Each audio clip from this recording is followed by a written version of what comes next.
সত্যই কি পুত্রদের পেতে চাও? পুত্রদের মুখে মা ডাক শুনতে চাও? সত্যই যদি তুমি মা ডাক শুনতে চাও তো আর এখানে চোখের জল ফেলো না রানী। যাও যাও তুমি এই মুহূর্তে ওই শিব শম্ভুর মন্দিরে গিয়ে শিবের পায়ের তলায় আঁচলে পেতে ভিক্ষা চাও। আরে বলো গো প্রভু শঙ্কর, ফিরিয়ে দাও ঠাকুর, ফিরিয়ে দাও আমার 6 পুত্রকে আমাদের বুকে ফিরিয়ে দাও। আমি যাব। ওগো পিনাকি শঙ্কর, আজ আমি নিত্য নিত্য দিয়েছি কত বিন্দু পদ্মের আছি পুরো যাব আজ আমি বিন্দু পদ্ম নিয়ে।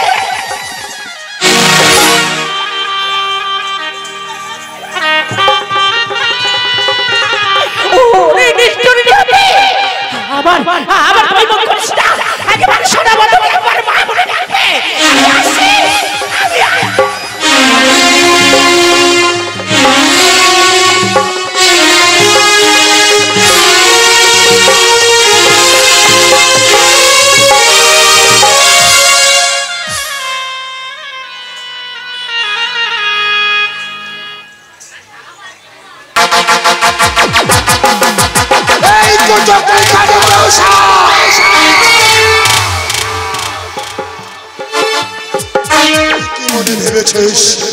আমার 6 পুত্রকে আমার বগুতে ছিনিয়ে দিয়ে তুই আমার হাত ধরে নিবি পূজা? না,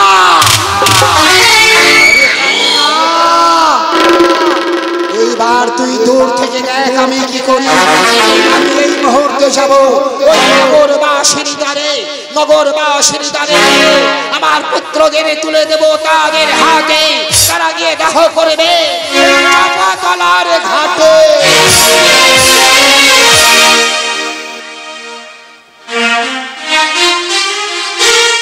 ওগো আমার নগরবাসীগণ, আমার যে বড় সর্বনাশ হয়ে গেছে গো। সর্বনাশ হয়ে গেছে? বলুন মহারাজ কি সর্বনাশ? আমার 6 পুত্র সবাইছে পান্তা খেয়ে মারা গেছে।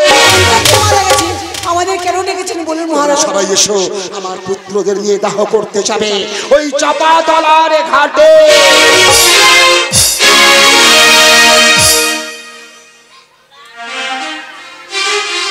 আর যেতে হবে না। ওই দেখছো, অমন করে দেখছো কি? ওরা তো সবাই মারা গেছে। এদের নিয়ে আমরা কি করব বলেন মহারাজ? ওদের নিয়ে তোমরা কি করবে জানো? বলেন মহারাজ। ওই চাপাতলার ঘাটে সুন্দর করে চিতা সাজিয়ে সবাইকে চিতার মধ্যে তুলে দিয়ে ওদেরকে পুড়িয়ে ছাই করে দিয়ে হ্যাঁ হ্যাঁ শুধু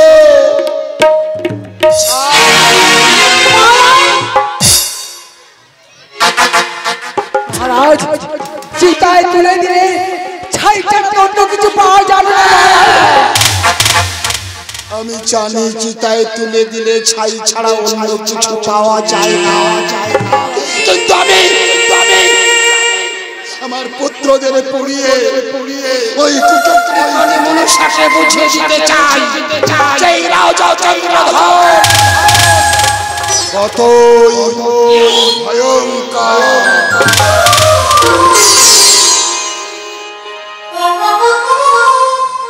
ওরে ভাই সাহেব, মহারাজ 6 পুত্র মারা গেছে। হ্যাঁ, মহারাজ বড় ভেঙে পড়েছে। তা তো অবশ্যই।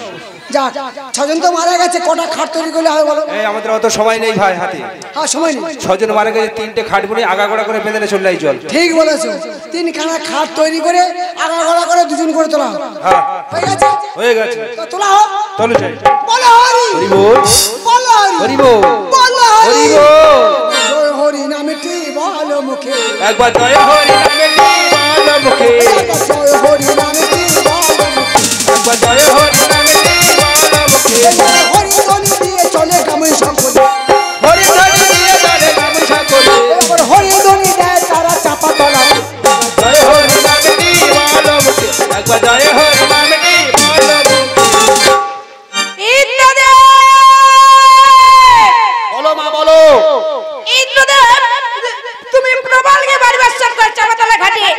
দেখে গামাই গল পালিয়ে আসো। বেশ মা বেশ, তবে দেখো কেমন ভাবে দুষ্কর পুষ্কর মেঘ নামে বৃষ্টিপাত করছে ওই চাপা তলার ঘাটে।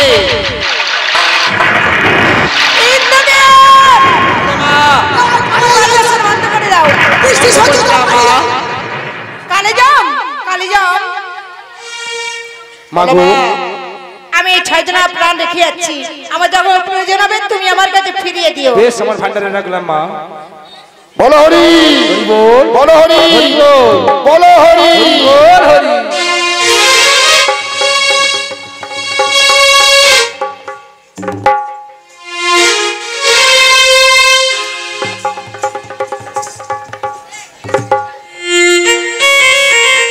উড়ি খোকা খোকা রে এই দেখ না তোদের ছোট না আমি আগে সত্যি কাজ না আমি ভিন্ন পন্থ জড়রাম হৃদয় নাছি আমায় বাবু বিনা আমায় বাবু না ওমা মাগো আমাকে খেতে দাও না মা।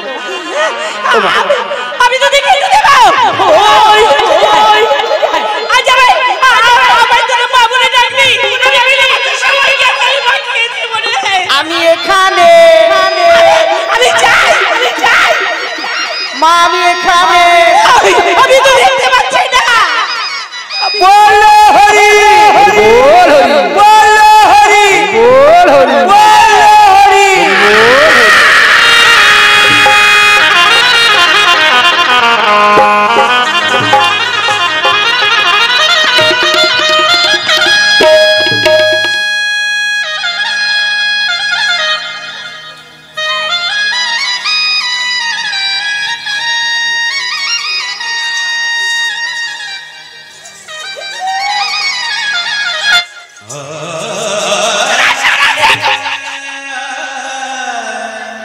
রানী এই তো কোনে কি আমার জানা দিল।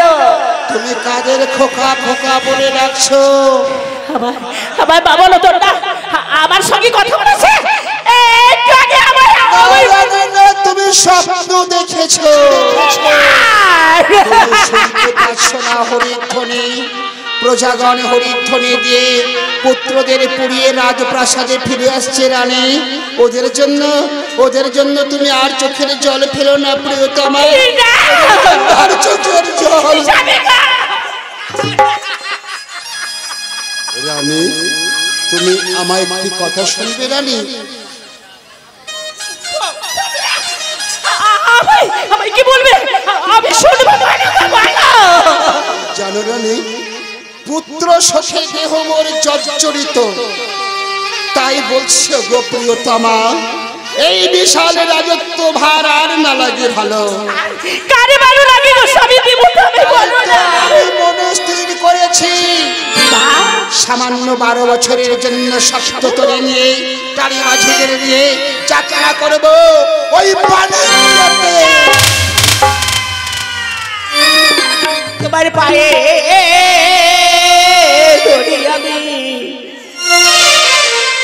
ওনাদের বিনয় করিও গো।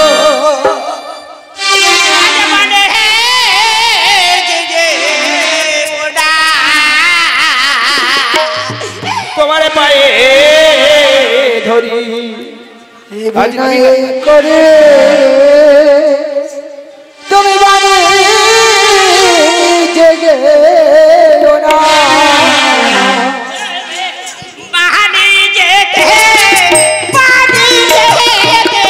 চলে গেলে এই জীবন তুমি বানে জেগে গেলে এ জীবন রাখবো না। তুমি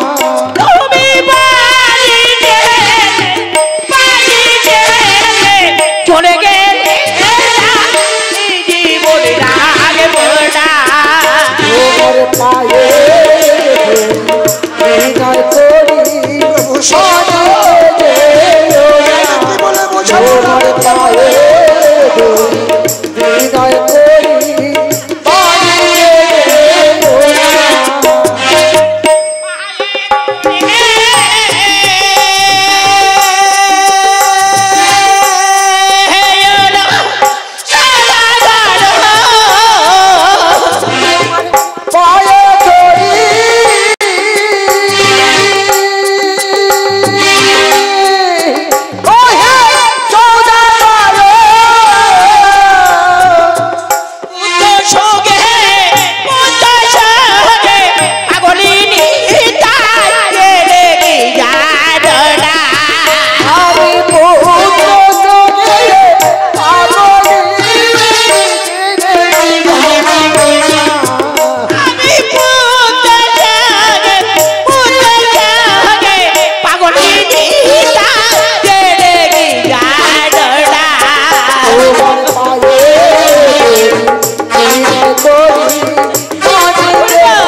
তুমি পুত্র শোকে পাগল মেয়ে। সামান্য তো 6টি পুত্র আমাদের মারা গেছে, কিন্তু এই চম্পকের বুকে চেয়ে দেখো রানী, এখনো শত শত পুত্রগণ সবাই তোমার মুখ পানের দিকে চেয়ে আছে। পারবে না রানী, পারবে না। ওদের ডাক শুনে সামান্য 12টি বছর আমার কথা ভুলে থাকবে। বলো রানী, তুমি আমায় বিদায় দিতে পারবে না? আমি জানি গো, জানি। সারা জনম আজ আমি শিবের চরণে মাথা রেখেছি, আজ আমি বেঁচে আছি স্বামী। তুমি আমার দেব না, আমি বাধা দেব না গো, বাধা দেব না। রানী, তুমি আমায় বাজির কাজ হতে না, আমি প্রাঞ্জলি, আমি এখানে ডাকবো। ডাকি আপা, আমি শব্দ করি, আমি বারণ করে দেব। তুমি এতক্ষণে বুঝতে পেরেছো আমরা তো বণিক জাতি, এই তো আমাদের কর্ম, তাই তুমি আমায় বিদায় দিয়েছো। ওই কানে পেতে শোনো রানী, বিদায়ের বাজনা বেজে উঠেছে। আর বিলম্ব করো না প্রিয়তমা, এইবার কানা হতে পঞ্চরে রেখে নিয়ে আমার সপ্ততরী বরণ করে দাও ওই নদীর ঘাটে। পিছনে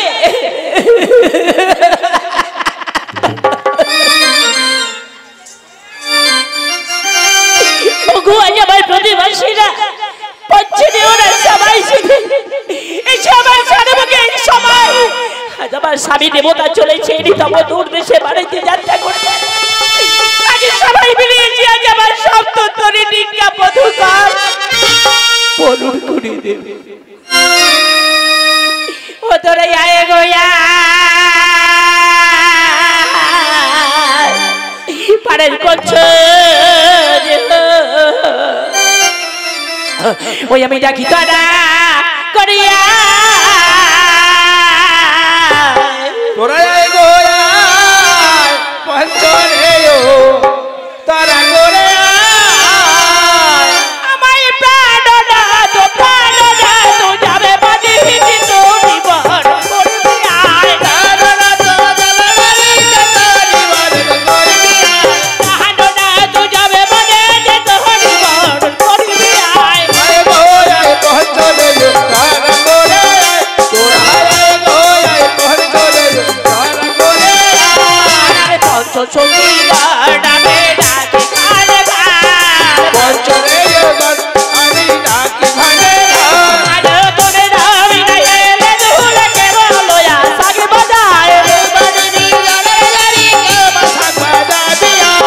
বাদিবি সঙ্গে ধরে কি বায়ু বিয়ায় গোয়া পঞ্চরে তারা করে তোরা গোয়া পঞ্চরে তারা করে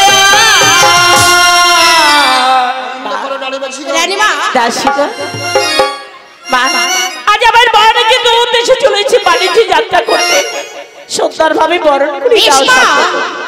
ওরে অরণ বরণ কুলো খানি বকুল ফুলের মালা গো, শান্ত হয়ে যাও। ভাগবতী বরণ করে চাঁদের সপ্ত ডিঙ্গা গো, চাঁদের সপ্ত ডিঙ্গা গো।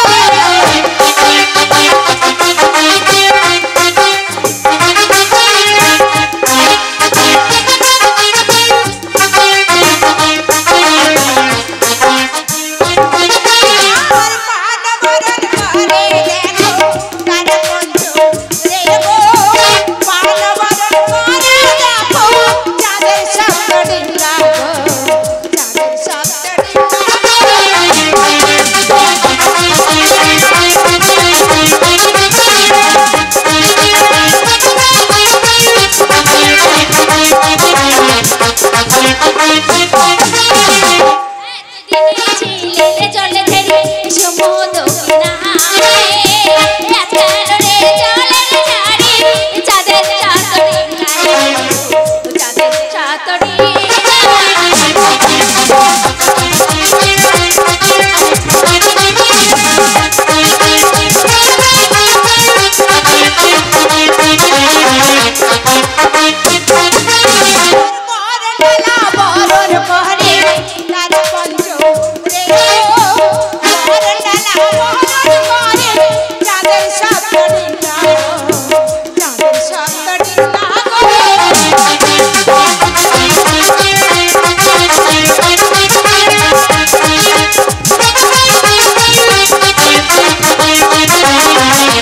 রানী স্বামী এবার তুমি আমায় বিদায় দাও রানী।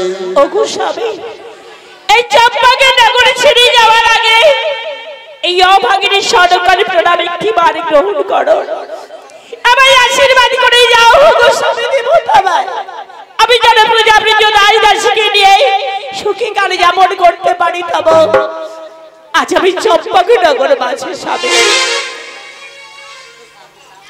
আশীর্বাদ করি রানী, সুখে থাকো তুমি আর সুখে থাক এই চম্পক নগরীর রাজ প্রজাগণ। ওঠো রানী,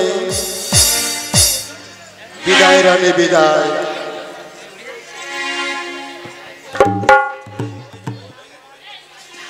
আবার যদি 12 বছর পর ফিরতে পারি তবে তবে তোমায় আমায় দেখা হবে রানী, নতুবার কোনো দিনের জন্য দেখা হবে না। বিদায় রানী বিদায়, 12 বছরের জন্য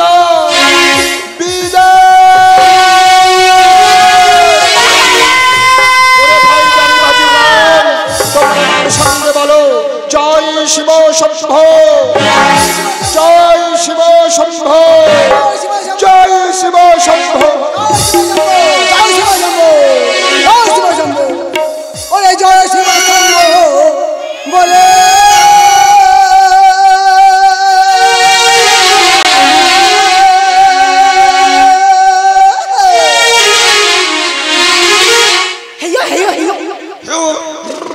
আবার সবাই দিল ডিঙ্গা ছেড়ে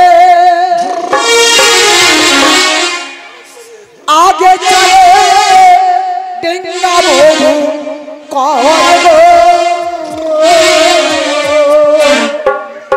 আগে চলে ডিঙ্গা মধু সপ্ত ডিঙ্গা ভাসে নদী জলে। আরে হে রে হে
শিব সোমবালো বেনে তোরি ভেসে গেল বেনে তোরি ভেসে গেল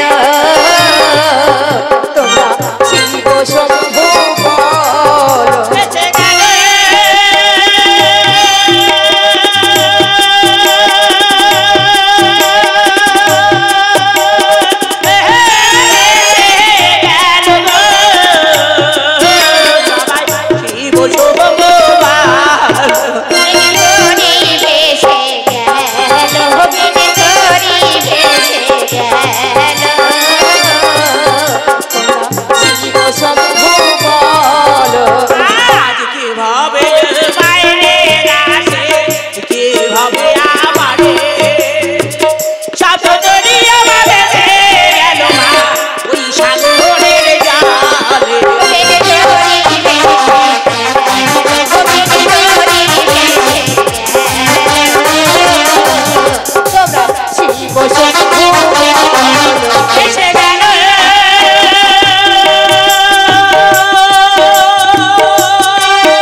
আসুন প্রত্যেক দিনের ন্যায় আজ আমরা সভা করি একই দেব সভা মাঝে কেন শুনতে পাই নপুরে ধ্বনি কেন আসিয়াছে দেব সভা মাঝে দেবী পদ্মাবতী মা পদ্মা হ্যাঁ দেবরাজ এসো মা সিংহাসন পরে যতদিন নৃত্য গীত করো দর্শন বেশ দেবরাজ সুস্বাগত সুস্বাগত সুস্বাগত আসুন ভোলানাথ আসুন আপনি আপনার আসন গ্রহণ করুন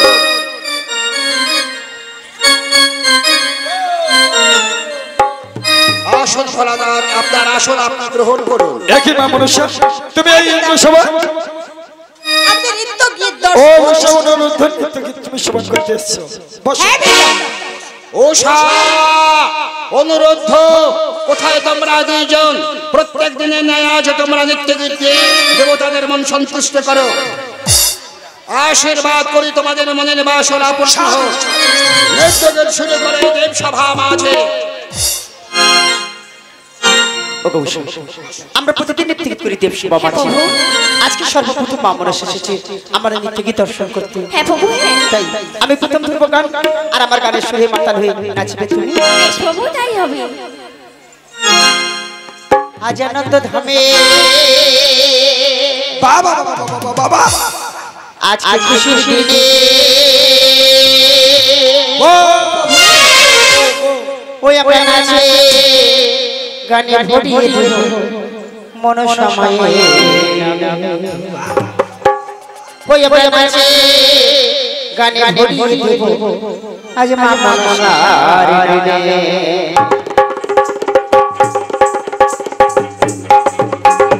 আজ আনন্দ আজকে খুশির দিনে আজ আনন্দ তবে আজকে দিনে কাছে কানে ভেবে দেব সময় কাছে কানে ভেবে দেব সময়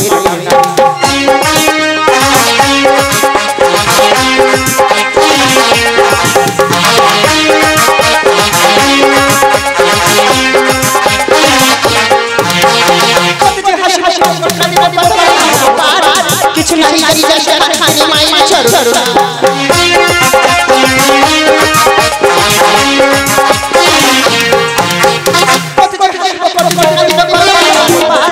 কিছু নারী নারী খানি মাই চড় আসলে আসলে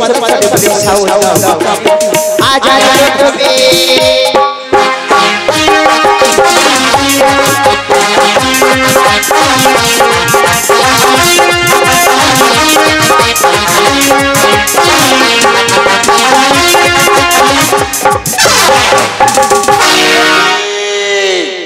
অনুরোধ নৃত্য করলে তালে ভঙ্গ জন্য তোমাদের 2 দিনার দানেব চরম অভিশাপ। শান্ত হও দেবরাজ উষা অনুরোধ পুনরায় আরেকটি বাড়ি সুযোগ দাও না ওরা অপরাধ করেছে এই দেব সভা মাঝে ওরা অবোধ শিশু একটিবার ভুল করে ফেলেছে তাই ওদেরকে এমন সাজা দিও না পুনরায় নৃত্য গীত করে গাই দেবতা সভা এই দেবতাদের মন আনন্দে ভরিয়ে তুলো দেবতাগণ আপনারা সবাই বলছেন সুযোগ আরেকটিবার সুযোগ দাও বেশ বেশ আপনাদের অনুরোধে আবার আমি ও অনুরোধকে সুযোগ দিলাম পুনরায় ও অনুরোধ আবার তোমরা পুনরায় নৃত্য গীত শুরু করো এই দেব সভা মাঝে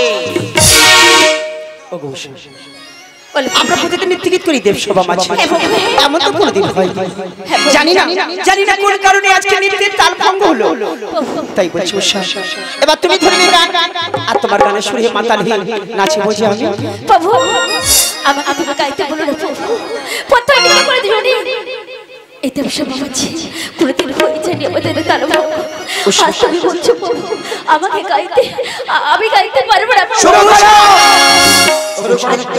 তুমি যদি নৃত্য গীত করো এই দেবতারা রেগে করবে তীব্র অভিশাপ আর সেই অভিশাপের বোঝা নিয়ে সারা জীবন মাথা করে বইতে হবে তাই বলছি না উষা এই বনো ছা গাও